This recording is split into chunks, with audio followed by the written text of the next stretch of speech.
Мен мектепке дейінгі тәрбие және оқыту бөлімінің 3-ші курс студентімін. Қазіргі кезде біз қашықтықтан оқып жатырмыз. Бүгінгі ұсынып отырған бейнеролигім үйде бала тәрбиесімен отырған ата-аналарға үлкен көмегін тигізеді деген ойдамын. Біз сөйлеуді дамыту әдістемесінде баланы байланыстырып сөйлеуге үйретумен, тіл дамыту әдіс-тәсілдерімен, бала тіліндегі грамматикалық формаларды қалыптастырумен таныстық. Енді міне осы үйренгендерімізді тәжірибе жүзінде қолданып жүрміз. Қайырлы күн балақайлар, қалдарың қалай? Көңіл күйлерің қалай? Балалар, біз бүгін мақтағыз бен мысық ертегісімен танысамыз. Балалар, бұл ертегіні өте мұқият тыңдаңдар. Себебі ертегіден кейін мен сендерге қызықты тапсырма орындатамын. Ертеде мақтағыз бен мысық болыпты. Екеуі дос болып жүреді. Бір күні мақтағыз үйін жинап жүрсе, бір мүйіз тауып алады. Мысықты шақырады. Шақырады, келмейді. Шақырады, келмейді. Сосын келмесең келме деп мүйізді өзі жеп қояды. Жеп болған соң мысық келіп, «Мяу, неге шақырдың?» дейді. Мақтағыз айтпайды. Сосын мысық айтады, «Ендеше қатығымды төгем» дейді. Мақтағыз, «Мен құйрығымды кесіп аламын» дейді. Мысық қатықты төгеді. Мақтағыз мысықтың құйрығын кесіп алады. «Құйрығымды берші» дейді. Сосын мақтағыз, «Менің қатығымды төлеп бер» дейді. Мысық сиырға барады. «Мяу-мяу, сиыр, маған қатық берші» дейді. Сиыр айтады, «Менің қарным ашып тұр, маған жапырақ әкеліп бер» дейді.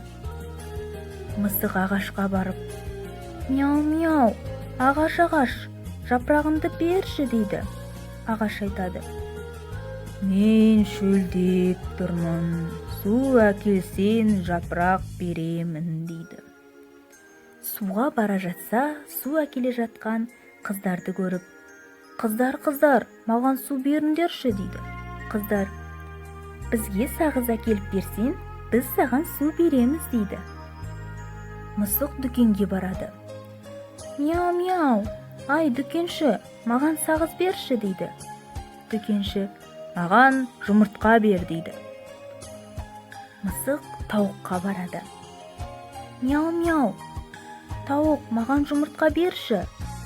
Сонда тауықтар айтады, «Бізге дән әкеліп берсең, біз саған жұмыртқа береміз» дейді. Мысық енді не қыламын деп жолда келе жатса, бір үн қазып жүрген тышқанды көреді. Мысық тышқанды қорқытып, «Жаныңның барында айт, үйінде не бар» дейді. Тышқан қорыққаннан, «Үйімде бір батпан тарым бар» дейді. Мысық айтады, «Маған бір уыс тары бер» дейді. Тышқан үйіне барып, бір уыс тары береді. Тарыны апарып тауыққа береді. Тауық жұмыртқа береді. Жұмыртқаны дүкеншіге береді. Дүкенші сағыз береді. Сағызда барып қыздарға береді. Қыздар су береді. Суда барып ағашқа береді. Ағаш жапырағын береді. Жапырақты сиырға береді. Сиыр оған қатық береді. Қатықты ол мақтағызға береді. Мақтағыз мысықтың құйрығын береді. Балалар, осымен ертегіміз аяқталды. Ал енді қызықты тапсырмамызға көшейік. Қазір сұрақтарға дұрыс жауап берсеңдер, мына жерден бір әдемі сурет шығады. Ал онда бірінші сұрақты мұқият тыңдаңдар. Мақтағыз үйін жинап жүріп, не тауып алады? Ал кәнекей ойланайық. Тамаша, әрине ол мүйіз тауып алады. Ал енді келесі сұрақты тыңдаңдар. Мысық қыздардан су сұрағанда, қыздар одан не сұрайды? Ойландыңдар ма? Бәрекелді, әрине қыздар одан су сұрайды. Үшінші сұрақ. Мысық жұмыртқа алу үшін кімге барады? Жарайсыңдар, әрине ол тауыққа барады. Қараңдаршы, біздің әдемі суретіміз құралды. Ол балалар сендердің арқаларында.